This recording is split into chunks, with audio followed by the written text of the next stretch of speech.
त्यांनी असं का केलं हे समजल्यावर मात्र आपणही निरुत्तर होतो. मित्रहो, एखाद्या सामान्य माणसाला जेव्हा आपली सही करता येत नाही ना, तेव्हा तो संबंधित कागदावर आपल्या अंगठ्याचा ठसा उमटवतो.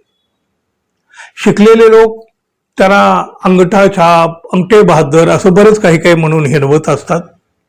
आता त्यांचाही नाईलाज असतो. शिक्षणच झालं नाही तर सही करणार कुठून?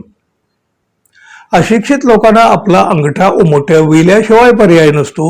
अर्थात आता असे अंगठे उठवणारे लोक खूप खूप खूप कमी झालेले आहेत.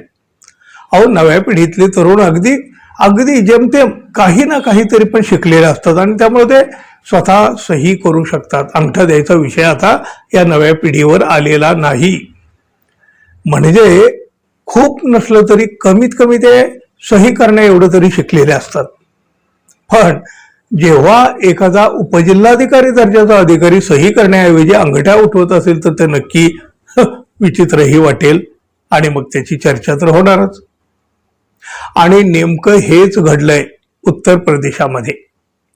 बलिया जिल्ह्यातील उपजिल्हाधिकाऱ्यांची ही अजब घटना एक मोठ्या चर्चेचा विषय बनलेली आहे. बैरिया इथले उपजिल्हाधिकारी आलोक प्रताप सिंह यांना रजा पाहिजे होती. त्यासाठी त्यांनी जिल्हाधिकारी यांच्याकडे रजेसाठी अर्ज केला.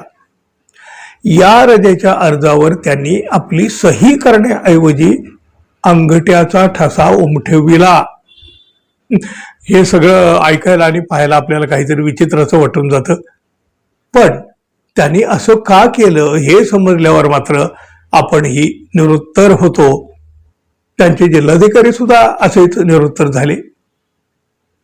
उपजिल्हाधिकारी आलोक प्रताप सिंह हे शासकीय निवासस्थानामध्ये राहतात. त्यांचे वडीलही तिथेच होते. त्यांनी पाळलेला अमेरिकन बुली या जातीचा कुत्रा उपजिल्हाधिकाऱ्यांच्या वडिलांना सारखा त्रास देत होता. आपल्या वडिलांना कुत्र्यापासून वाचवण्यासाठी आणि त्याला पकडून ठेवण्यासाठी उपजिल्हाधिकारी आलोक प्रताप सिंह जेव्हा पुढे सरसावले तेव्हा याच कुत्र्यानं त्यांच्यावर झडप घातली. या उपजिल्हाधिकारी यांच्या दोन्ही हातांना कडावून चावा घेतला. उपजिल्हाधिकाऱ्यांच्या दोन्ही हातांना खोल खोल अशा जखमा झाल्या. या जखमा अगदीच खोल असल्यामुळं रक्तस्त्राव सुद्धा लवकर थांबत नव्हता. जिल्हाधिकारी यांच्याकडे त्यांनी जो रजेचा अर्ज केलेला आहे त्या अर्जातच त्यांनी आपली व्यथा मांडलेली आहे. आपल्या या अर्जात त्यांनी काय लिहिले बघा. पाळीव कुत्र्यानं दोन्ही हातांना चावा घेतल्यामुळं खोल जखमा झालेल्या आहेत.